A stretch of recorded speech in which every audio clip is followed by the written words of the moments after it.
Dear students, आज की development biology की क्लास में हम फर्टिलाइजेशन एरर्स के बारे में पढ़ेंगे। Errors in fertilisation.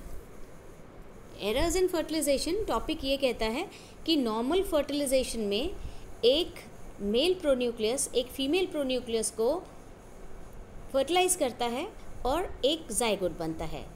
जाइगोट इस प्रकार जो बनता है आगे विदलन में चला जाता है या क्लीवेज में चला जाता है और इस तरह से एक नया इंडिविजुअल धीरे धीरे डेवलप हो जाता है।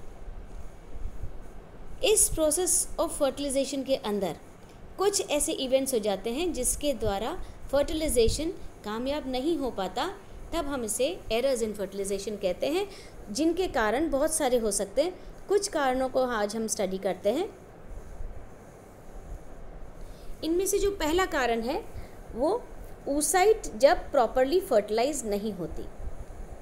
वैसे हम जानते हैं कि एक सिंगल फीमेल प्रोन्यूक्लियस के अंदर अगर 23 पेयर्स ऑफ क्रोमोसोम्स होते हैं, इस प्रकार की oocyte फर्टिलाइज नहीं होती, तब वो विदलन के लिए चली जाती है, तो विदलन भी नहीं होने पाता, क्योंकि उसके लिए भी 46 क्रोमोसोम्स तो होने ही चाहिए जो फर्टिलाइजेशन के बाद ही होते हैं। एज अ रिजल्ट फर्टिलाइजेशन नहीं होता। दूसरा कारण, oocyte के अंदर 3 न्यूक्लियाई या 3 प्रोन्यूक्लियाई हैं।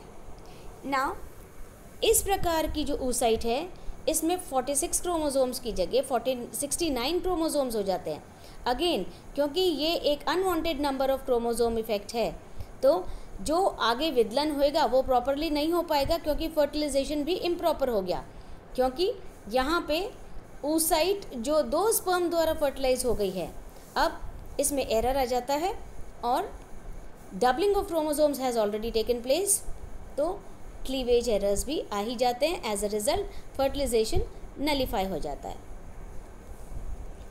तीसरा केस, जब oocyte इमेच्योर होती है, मतलब पूरी तरह से डेवलप नहीं की होती है। ऐसी oocyte छोटी छोटी फॉलिकल्स के रूप में होती हैं और पूरी तरह से मेच्योर नहीं हो पाती। एज अ रिजल्ट ये फर्टिलाइज करने के भी काम लायक नहीं होती। चौथा कारण, डेड सेल का होना, मतलब डेवलपमेंटल प्रोसेस के दौरान ये oocyte एक्चुअली मर चुकी होती है या टूट गई होती है, नष्ट की गई होती है, लेकिन फिजिकली ये वहाँ पे मौजूद रहती है, तो इसको हम कहते हैं such an oocyte becomes atretic. क्योंकि एक oocyte की रिजेम्बलेंस रहती है, फर्टिलाइजेशन तो हुआ नहीं होता है, देन अगेन वी से फर्टिलाइजेशन एरर आ जाता है। नेक्स्ट कारण है कि oocyte के अंदर पोलर बॉडी का होना। तो यहाँ पे 2 प्रोन्यूक्लियाई होती हैं, जबकि एक तो पोलर बॉडी होती है। ऐसे केस में oocyte का शेप भी गलत हो जाता है। इस तरह की oocyte भी, क्योंकि एबनॉर्मल नंबर ऑफ न्यूक्लियाई होती है इसके अंदर, ये भी फर्टिलाइजेशन के लिए प्रॉपर नहीं होती। दूसरा छठा कारण है कि oocyte के अंदर सेल डिवीजन ठीक से नहीं हो पाता। ऐसी oocyte 2 सेल में डिवाइड हो जाती है। ये 2 सेल बाद में 3 सेल में डिवाइड हो जाती है और इनके अंदर न्यूक्लियाई ढंग से अरेंज नहीं हो पाती हैं। एज अ रिज़ल्ट इनके अंदर क्रोमोसोमल डिफेक्ट हो जाता है और ये एम्ब्रियो भी पूरी तरह से डेवलप होने के लायक नहीं होता। So this also causes error in fertilisation. Next कारण है इरेगुलर क्लीवेज। ऐसे केस के अंदर एम्ब्रियो 5 सेल में डिवाइड करता है।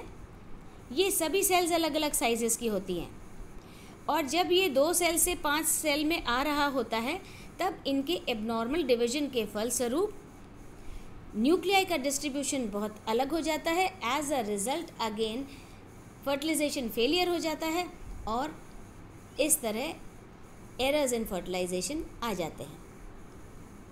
इनके अलावा कुछ और भी वजह होती है जिसके द्वारा एक नॉर्मल डेवलपमेंट नहीं हो पाता, तो हम उनको भी फर्टिलाइजेशन एरर्स में ही मानेंगे। जैसे हम नॉर्मली मानते हैं कि एक स्पर्म एक ओवा को प्रोन्यूक्लियस के द्वारा फर्टिलाइज करता है और उस केस को हम नॉर्मल मानते हैं। कई केस के अंदर एक की जगह एक से ज़्यादा स्पर्म जब एग को फ्यूज़ कर देते हैं तब हम उसको पॉलीस्पर्मी कहते हैं। और पॉलीस्पर्मी में स्पर्म्स आपस में कंपटीशंस में आ जाते हैं और इस प्रकार ये भी फर्टिलाइजेशन एरर्स को जन्म देती है। इस कंटेक्स्ट में एक टर्म है पॉलीएंड्री। ये जो पॉलीएंड्री है इसको ऐसे समझा सकते हैं कि जब दो या दो से ज़्यादा मेल प्रोन्यूक्लियस फीमेल प्रोन्यूक्लियस के साथ अटैच हो जाती हैं तो उसको पॉलीएंड्री कहते हैं। पॉलीएंड्री मतलब जहाँ पे स्पर्म ज़्यादा होंगे और एग केवल एक होगा। Again this will give rise to a developmental defect, in fact fertilisation will not take place. दूसरी टर्म है पॉलीगैमी। वैसे पॉलीगैमी मैरिजेस को कहा जाता है और इस प्रकार की मैरिजेस इंडिविजुअल्स में होती है और ये दो प्रकार हो सकती है, पॉलीगाइनी भी हो सकती है। पॉलीगाइनी या पॉलीएंड्री ये दोनों रिलेट करते हैं कि कहाँ पे फीमेल ज़्यादा हैं या कहाँ पे मेल ज़्यादा हैं, और दोनों ही नॉर्मल नहीं मानी जाती।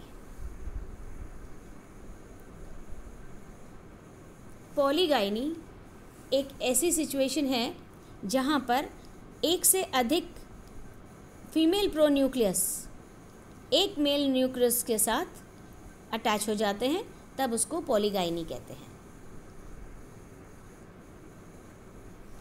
Then there is one term called androgenesis. Androgenesis भी एक तरह का सेमी सेक्सुअल रिप्रोडक्शन होता है जहाँ पे केवल मेल ही सोल कंट्रीब्यूटर होता है जेनेटिक मटेरियल का।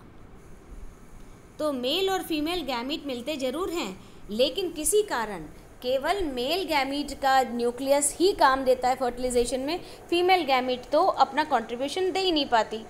और इसके भी दो तरह के कारण हो सकते हैं। पहला कारण कि जो फीमेल एग है उसमें न्यूक्लियस ही नहीं होता, तो अगर ये फ्यूज़ भी हो जाती है तो न्यूक्लियस केवल मेल गैमीट का काउंट होता है। तो अब जो फर्टिलाइजेशन होएगा ऑब्वियसली एंड्रोजेनेसिस होएगा और इस प्रकार का भी पुअर फर्टिलाइजेशन कहलाता है। दूसरा कारण होता है कि जब मेल और फीमेल गैमीट आपस में मिलते हैं तब फीमेल जीनोम टोटली एलिमिनेट कर दिया जाता है। अब क्योंकि फीमेल जीनोम हटा ही दिया गया है तो अब रह गया केवल मेल जीनोम। अब ये मेल जीनोम अकेला फ्यूजन इफेक्ट तो नहीं दिखा सकता, एज अ रिज़ल्ट ये भी फर्टिलाइजेशन एरर्स को ही जन्म देता है। So this is how androgenesis takes place. एक टर्म है गायनोजेनेसिस। ना गायनोजेनेसिस में जो एग और स्पर्म आपस में संपर्क, एग स्पर्म आपस में संपर्क तो हो जाते हैं, लेकिन ये जो स्पर्म का न्यूक्लियस है ये एग के न्यूक्लियस के साथ अटैच नहीं हो पाता। मीन्स दोनों मेल और फीमेल प्रोन्यूक्लियस आपस में कांटेक्ट तो करते हैं लेकिन मिल नहीं पाते। दे ट्राई टू फ्यूज़ लेकिन मिलने नहीं पाते।